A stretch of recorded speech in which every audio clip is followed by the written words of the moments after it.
So, getting into the topic of the episode, your triggers, your problems.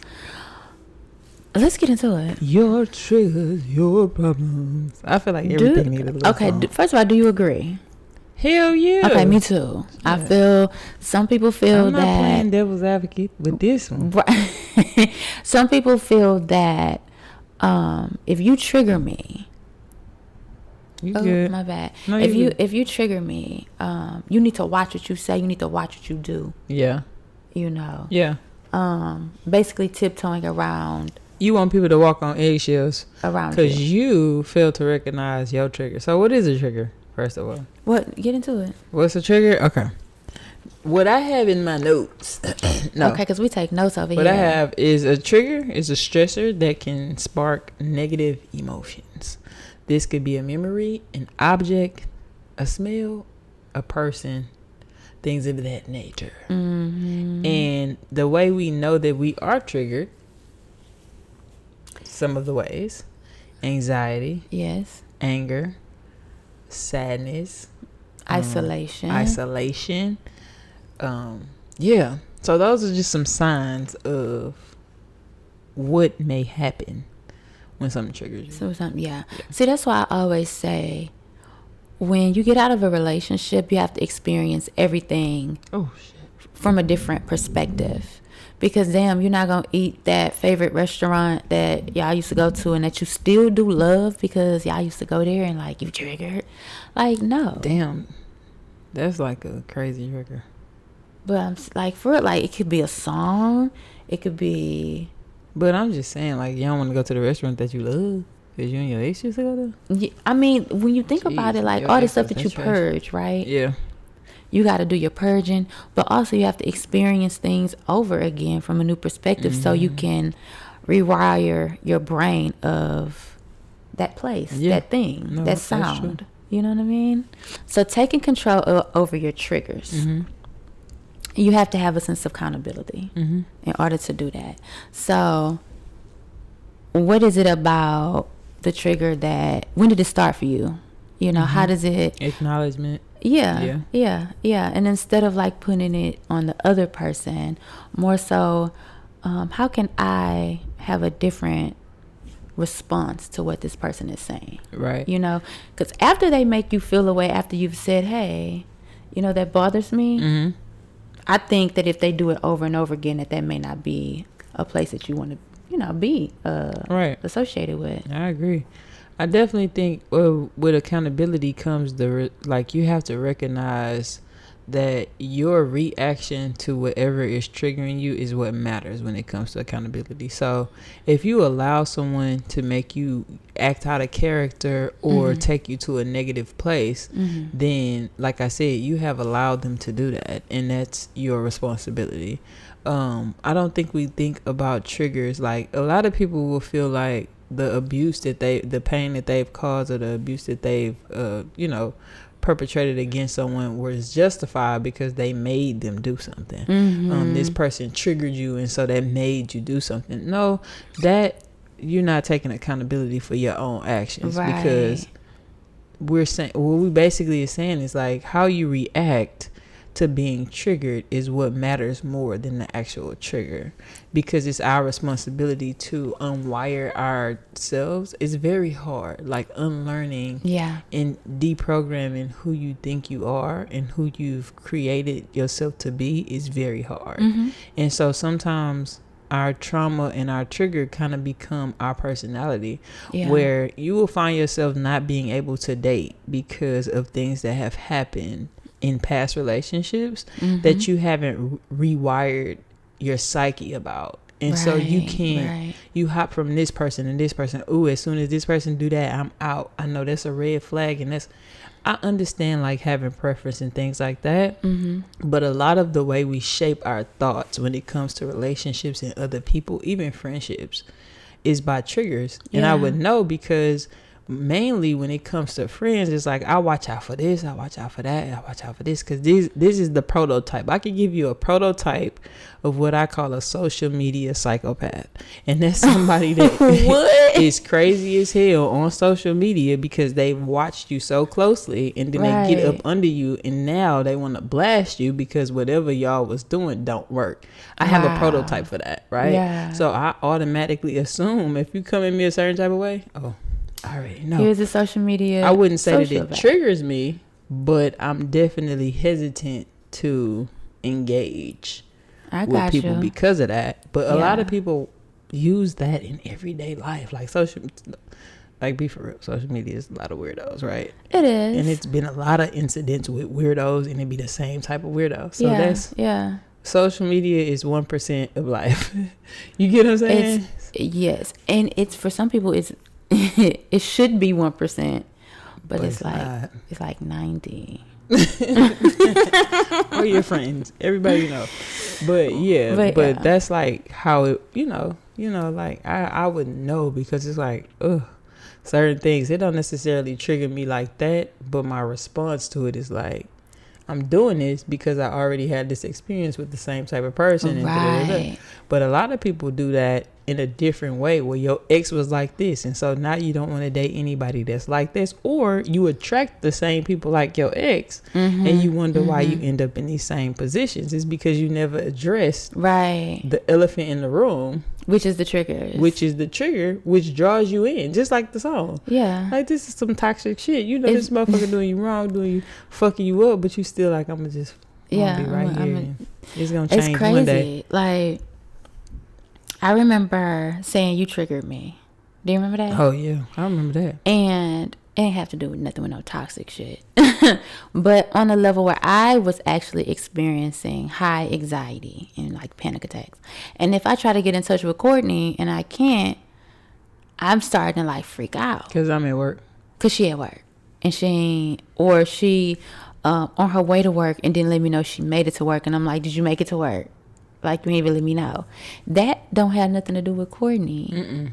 That has everything to do with me. I need to calm my nervous system. And so if I never realize, like, hey, your worry ain't got nothing to do with Courtney. Yeah. Your anxiety ain't got nothing to do with Courtney. Your anxiousness, nothing to do with her. You know what I mean? She could have barely made it to work, had to hurry up and clock in and hurry up and get on the computer and da-da-da-da.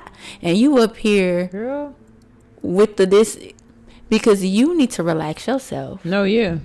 My trigger ain't belong to you. But also, when you said that I was triggering you, I was like, I ain't do nothing. Yeah. You know what I'm saying? It threw me out because it was like, what? Like what?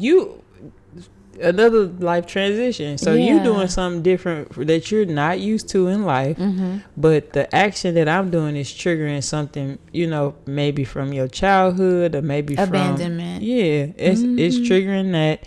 And I don't know I'm doing that, right? So a lot of times when you are triggered, the person that you are engaging with does not know. Right. Again, making it your responsibility, making it your problem. We have little spats, and I say, well, actually, I think that's a you thing. I don't think that's a me thing. Right. But you want it to be a me thing. And see, it took emotional maturity. Yeah. Oh, that's a huge part of it. To even realize, like, oh, that's mine. Yeah, a huge part of it. You know what I mean? Because I thinking, like, no. You should have responded because you didn't respond. Now I have anxiety because you like. Yeah, that's what you said. I was like, no, girl. No, girl. No. So I had to at that point realize like where my triggers were coming from. Yeah. Why am I being this way? Yeah. Like really break it down because life is gonna life. You're gonna let everything.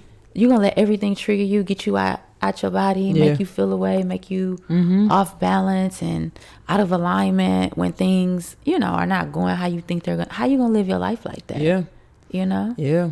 So I had to start really rewiring some things around my triggers and how I more so how I respond to them. You know what's so interesting? What? We always talk about how we can heal, and we have to heal by ourselves. And and we do all this, you know, like me, I say I live a life. I don't have many triggers. I don't have any triggers.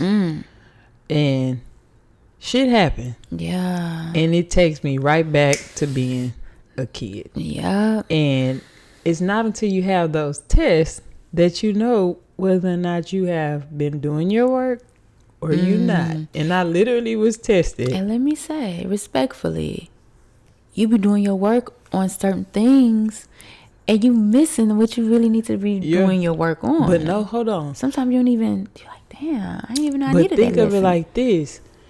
When you have been doing your work, when you get tested, you know what to do. Yes. And it was like instinct. Like, I'm talking about my own personal experience, right? So story time. Okay. Without getting too into what was going on, I was having a spat.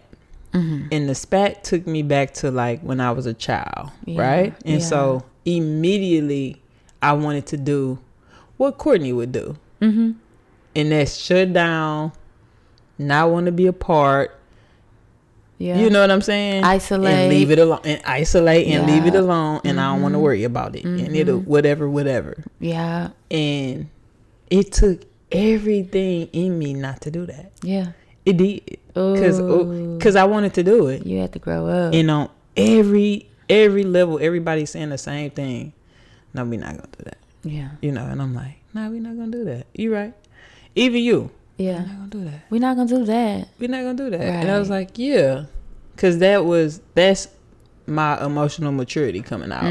Because if it was 3 years ago, I don't think it would happen like that. Yeah. You get what I'm saying? Yeah. And Ashley said, you're going to be 57. I never forget you saying that. I said 57 too. You're going to be 57 worried about this shit. And I said, no, I'm not. Shit. Because it don't matter that much. Yeah. You know what I'm saying? But when you not tested. Right. Come you on like now. I'm good. I don't got no triggers. You don't even know that it's a problem. When you're not tested, you can do all the healing you want in isolation. When you come out of that, right, be prepared to be tested. Yeah. Because that's gonna prove whether or not you've been doing your work or not. That's true. Have you been cheating? Have you been looking at people's YouTube and just regurgitating their information and mistaking that for healing? Good luck. Yeah. Good luck. Yeah. No, you said a lot. Real you shit. said a lot. I feel like my emotional maturity, when I felt like I was reverting back to little Ash, I had to stand up for myself. Yeah. You know, like, I feel like it was more of a reverse thing. Yeah. Oh, see, that's why we work so good together. It's just, while I'm thinking, I'm like, damn, we the opposite in that way. So for you will be done with it, the hell with it. You know, for me, overly invested in I'm overly invested in it. I'm calling and I'm crying and I'm emotional and I'm like, and I'm even like, okay, to be in relationship with you, I'm gonna just sacrifice myself. I'm sacrificing myself, my feelings, just so we can be in communication. Yeah. And this time, you know, at my big age, I had to say, no. Yeah. I ain't doing that. Yeah. And that was when because that shit was triggering you bad. It was triggering me bad in so many different ways. Yeah. So it's really knowing like what kind of person I'm typically am, and when I was younger, how am I? Yeah. And what's the opposite of that? Yeah. That's when you know when you're growing, when you go against what you typically would do. Yeah. If you would do what you're doing, that's not the lesson. Yeah. If you already would, I'm gonna do this anyway. Right. That's not the lesson. It's typically when you're doing something that goes against what you would do. Yeah. To where you're knowing I'm growing. Yeah. I'm learning. You know. No. Yeah. And I'm going to a different place. I'm maturing in this space because usually I'll do X, Y, Z. And so for me saying like, no. Standing up for yourself. Standing up for myself. For sure. Yeah. Not letting it trigger me. Just not that's what crying, it is. not getting emotional. Like none of that. Being just like, I don't deserve that. Yeah. I'm good. Because at some point your triggers will teach you where you need to be and who you need to spend your time with. They'll teach you that. Yeah. You know what I'm saying? Yeah. And without you like having to be like, damn, I don't want to fuck with her. I don't like her energy. Something is going to bring people. Let me tell you, people always reveal themselves. Yeah. It's only so long you can pretend. And it's only so long you keep the lines of communication open when you know you're not supposed to have them open. Yeah. Because shit don't work out for you. Yeah. You know what I'm saying? Yeah, absolutely. And so your triggers will reveal so much about who you are, and you will learn, you know, you would be able to teach people how to treat you. Yeah. For real. For real. Because you're like, nah. I'm not doing that. Yeah. I'm not doing it. Yeah. For real. You'll know what places not to frequent. Maybe you don't need to go there. If your ex was this type of person and this was what they put you on, nah, I don't want to do it. Yeah, I'm not involving myself in that. You know, if it's a trigger. But like really going back to when we were discussing how your triggers are your triggers, right? Right. I feel like when your triggers, when you put them on other people, then they're no longer yours. It's them to worry about. But hear me. When you say like maybe that's you're avoiding. Me, yeah. Okay. Yeah. Right. When you say you triggering me, now you don't have to worry about your trigger. You more so are hyper focused on making sure that they don't do those things that you feel like trigger you, and so now the other person has to make sure that I'm not walking on eggshells doing this thing. And so you don't have to even work on it no more, right? Let's say like you cater to all my triggers. You never said, Ash, that's for you. Yeah. When do I learn work on them? Yeah. When do you get your lesson? When? You don't. Now, you don't. And now so, I can just walk around this mother like I ain't. And a lot of people are in relationship with enablers. Absolutely. But they don't have to hold themselves accountable, and nobody else is holding them accountable. So if my girl don't ever say anything about how I am, I never change. Right. Why are you in a relationship with people that you don't want them to tell you who you are? Yeah. We learn so much about who we are. Like I've learned so much about who I am being in relationship with other people. Yeah. So if you don't want to be in relationship with people that's going to tell you the truth, what does that say about you? Right. You get what I'm saying? Yeah, absolutely. What does that say about you? Yeah, it really make me think about when you were saying, you know, now I see who my friends are and who aren't, right? Yeah. And somebody said, you know, you got different kind of friends. Right. You got your party friends, you got your, but I do think you come to a certain point of your life where you say, you know what, I don't need party friends. I don't want party. I'm not the party friend. I'm not the partier to need a party friend. I don't need just bullshit friends to kick the shit with. I'm not a bullshitter. I'm not a small talker. And so, and now I used to feel like, well, you know what? Maybe I don't have many friends because when I feel like you a liar or you this or you that, I don't give you a pass. That's different. That ain't different. And I feel like I needed to have some bullshit friends. If you don't got people around you that's keeping it real with you, then they're not worth being friends with anyway. That's true. I'm serious. Yeah. Now we need to get into emotional maturity. Because we touched on that. Yes. But we didn't just get into it. Right. Let's For get real. into it. So when you think about how far you've come, what's one thing that you think you've matured? Like, what's one area you think you've matured the most in? Standing up for myself. Yeah. Okay. I think that in a loving way, you said you're an assertive person, though. Well, where it matters. I say standing up for myself where it really counts. It always matters. Relax. Because to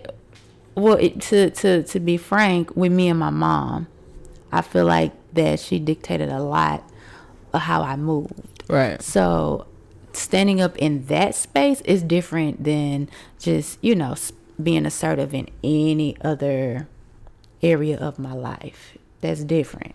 That was a challenge for me. Yeah. Everything ain't a challenge. Being assertive, that's not a challenge for me.